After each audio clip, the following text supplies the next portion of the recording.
বারুইপুরে নাবালিকাকে ধর্ষণ ও খুনের ঘটনায় ক্ষোভে ফুঁসছে গোটা এলাকা। এক স্কুল ছাত্রীর এমন নৃশংস পরিণতিতে ছড়িয়েছে তীব্র উত্তেজনা। এই ঘটনায় ইতিমধ্যেই দুজনকে গ্রেফতার করা হয়েছে, যাদের মধ্যে একজন মূল অভিযুক্ত প্রভাস সর্দার। আর তাকে জেরা করতে বেরিয়ে এলো এক হাড় হিম করা তথ্য। ধৃতের দাবি, খুনের পেছনে ছিল অপহরণ করে 50,000 টাকা মুক্তিপণ আদায়ের ছক। তবে এই দাবি কতটা সত্যি তদন্ত করে দেখছে পুলিশ। বারুইপুর থানায় পুলিশের ম্যারাথন জেরার মুখে ধৃত ব্যক্তি জানিয়েছেন, এই গোটা অপরাধের প্ল্যানিং করেছিল মোট 4 জন।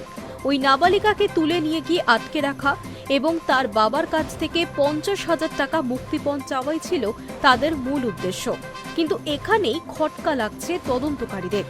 নিহত নাবালিকার বাবা সাফ জানিয়ে দিয়েছেন, তার কাছে মুক্তিপণ চেয়ে কোনো ফোনই আসেনি। ফলে প্রশ্ন উঠছে, যদি উদ্দেশ্য মুক্তিপণ আদায় করাই হবে, তবে কেন ফোন করার আগে সেই নাবালিকাকে খুন করা হলো? এই রহস্যের জট এখনো খুলেনি। জেরায় খুনের সেই নৃশংস বিবরণও দিয়েছেন প্রভাস। তিনি জানিয়েছেন, আনন্দ নামের এক যুবক ওই নাবালিকার গলায় পা দিয়ে নির্মমভাবে শ্বাসরোধ করে তাকে খুন করেছে।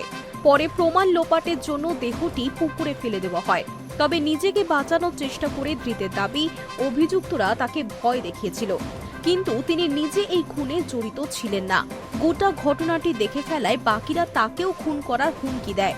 নাবালিকাকে ধর্ষণ করা হয়েছিল কিনা সেই বিষয়ে অবশ্য প্রভাস জানিয়েছে, আমি তা দেখিনি। মেয়ের মৃত্যুর পিছনে মুক্তিপণের গল্প শুনে আকাশ থেকে পড়েছেন নিহতের বাবা। পেশায় ব্যবসায়ী ওই ব্যক্তি জানিয়েছেন, কেন আমার মেয়েকে তুলে নিয়ে যাওয়া হলো জানি না, আমার এমন কোনো শত্রুও নেই। তিনি জানান, এলাকার সিসিটিভি ফুটেজ দেখেই তারা প্রথমে প্রভাসকে চিহ্নিত করেন এবং তাকে ধরে জিজ্ঞাসাবাদ করেই মেয়ের খোঁজ মেলে। প্রভাস ছাড়া বাকি অভিযুক্তরা হলো আনন্দ, প্রবীর, দিবাকর এবং রাজা। এরা সকলেই স্থানীয় যুবক। ইতিমধ্যেই রাতে নাবালিকার দেহ ময়নাতদন্ত শেষ করে তা পরিবারের হাতে তুলে দিয়েছে পুলিশ। প্রভাসের বয়ানে উঠে আসা আনন্দ সহ বাকি 4 জন পলাতক অভিযুক্তের খোঁজে জোরদার তল্লাশি চালাচ্ছে বারুইপুর থানার পুলিশ। তাদের গ্রেফতার করতে পারলেই এই নৃশংস হত্যাকাণ্ডের আসল উদ্দেশ্য সামনে আসবে বলে মনে করছেন তদন্তকারীরা। নাবালিকা ধর্ষণ খুনের ঘটনায় রবিবারই অ্যাডিশনাল এসপি পিনাকি দত্তের নেতৃত্বে 6 সদস্যের সিট গঠন করেছে বারুইপুর জেলা পুলিশ। রবিবার দুপুরে মুখ্যমন্ত্রী শুভেন্দু অধিকারী নির্যাতিতার বাবার সঙ্গে ফোনে সরাসরি কথা বলেছেন এবং অপরাধীদের বিরুদ্ধে কঠোরতম শাস্তির আশ্বাসও দিয়েছেন। ঘটনার সূত্রপাত শনিবার বিকেল থেকে।